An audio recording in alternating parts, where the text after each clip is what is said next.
Hey there everyone, Mr. Lewis here again, ready to go through another section of Unit 7, Agricultural Geography here in AP HuG today.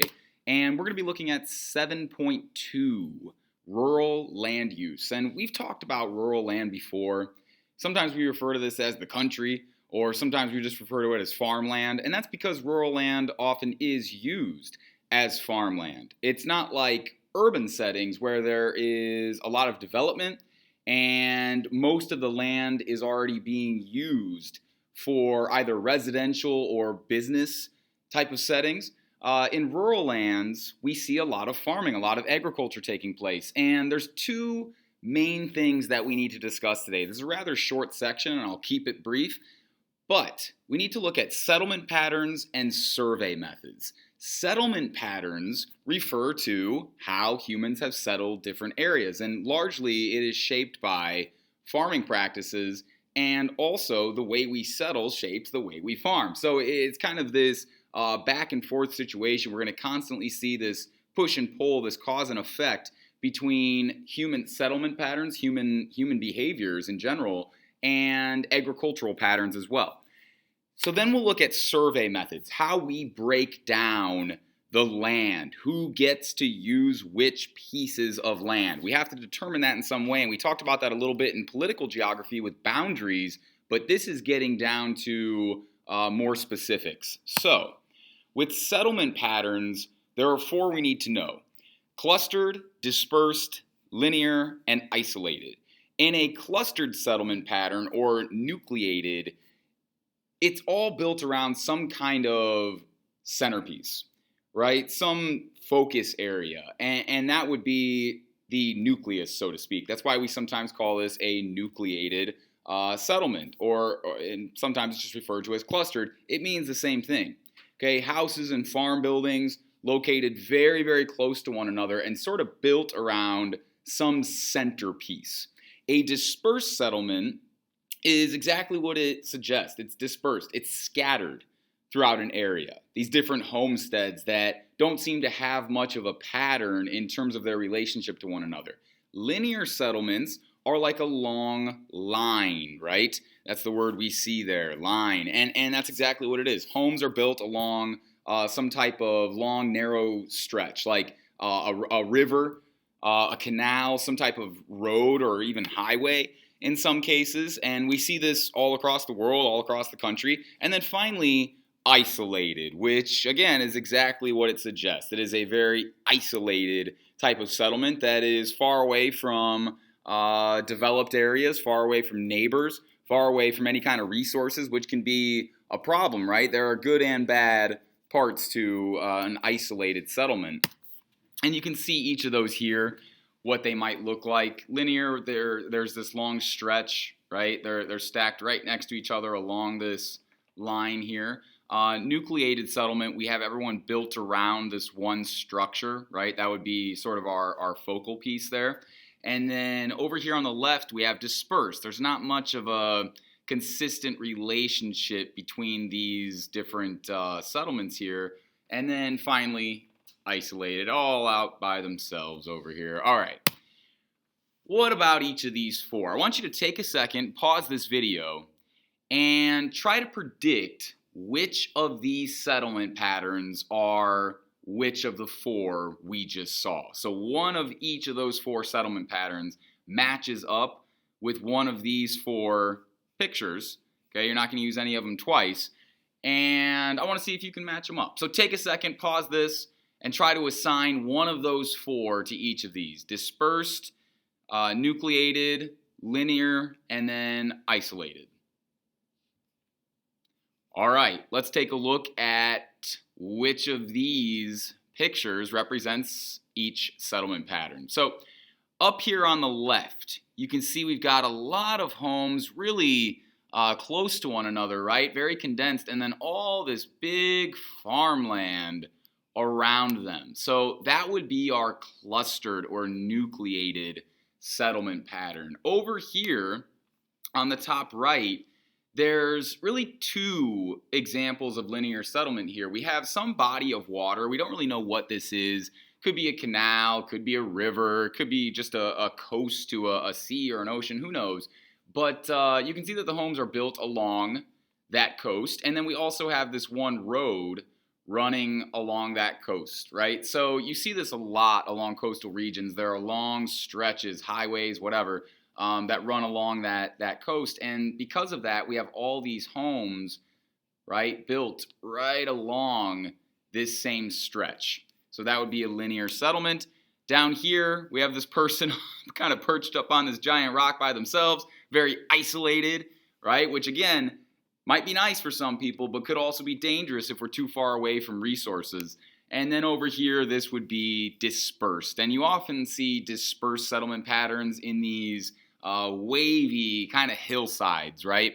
There are some areas that are more conducive to settlement than others, and it ends up looking a little dispersed, unorganized in some ways. But there actually is organization there. And that gets back to this, our survey methods. So settlement pattern is one thing, but as far as how we actually examine the land and create a map from it and section off people's properties, that gets into surveying. So survey methods are each of the following, and there are many, but these are the three that we really need to know: township and range, meets and bounds, and long lot. A township and range system is very geometrical. Okay, we use north and south lines and east and west lines, and then we create this grid of townships, and each one is consistent in terms of its size compared to the others. That's very geometric based. Now, down here, meets and bounds is the opposite. It's kind of all over the place. It relies on physical features in the land. Okay, and we get these very odd shapes, so we have to measure it and survey it differently than we would with township and range. And then finally, the long lot system. You can see the long lot system here. We have homes, and then there's this long lot or property behind them. So it might be like crops directly behind, and then some pasture area, and then forest. And so you create these somewhat even lots and divide these long, narrow strips that might be stemming from, once again, a body of water in some cases, so everyone can have access to that body of water. So it's kind of interesting to think about how we settle into these different patterns over time throughout history, and how we end up getting the different settlements that we have today, which are in many ways still reminiscent of these early settlement patterns. But surveying is how we actually section off the land, how we create maps, how we create properties. So here's township and range. With township and range, we have these, once again, very consistent geometric lines, north and south and east and west, and that is a grid. That's the survey grid. We break down within one square of that grid a township, okay? And you can see the size of each of these townships. Basically, it's 1 square mile, and within that 1 square mile, we can use different fractions of this land for different purposes. So it's very consistent from this grid over here on the left to the township system where we have 36 equally sized townships to the one section of the township. It's all very consistent. Meets and bounds, on the other hand, not so much.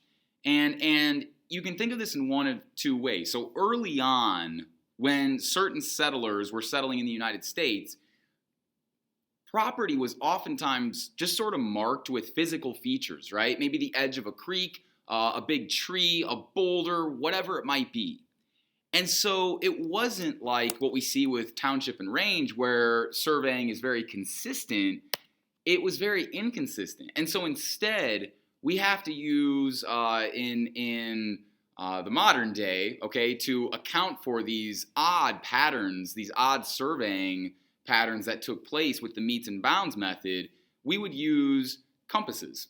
We would get very specific degrees of east, west, north, and south, and we would use those measurements then. You can see here like south 35 degrees west, instead of saying, well, my property starts at the rock over there and goes to that big oak tree and then down to the creek. Okay, we're going to use the compass measurements to actually survey that particular property. And you can see here, there's a measurement of 500 feet. Okay, so we can include not just the compass, but specific detailed measurements as well. Whereas with the township and range, it's all consistent, right? It's all very consistent, and there's not as much of this sort of odd detail needed in that survey system. Finally, the long lot system, once again, we're using some kind of body of water, and the lots would stretch back from that body of water. So you end up with this long, narrow parcel of land that usually ends with some type of forest at the end.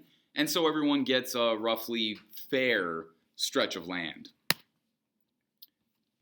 Different colonizers use different settlement patterns and survey methods. So the English and the Spanish used more meets and bounds, whereas the French were very fond of the long lot system. And consequently, we see in the United States today in the East and over here along the West Coast too, where there was a lot of English settlement and Spanish settlement out along the West Coast.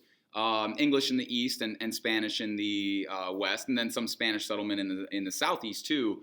We see a lot of meets and bounds that have really determined the properties that are still around today in many ways.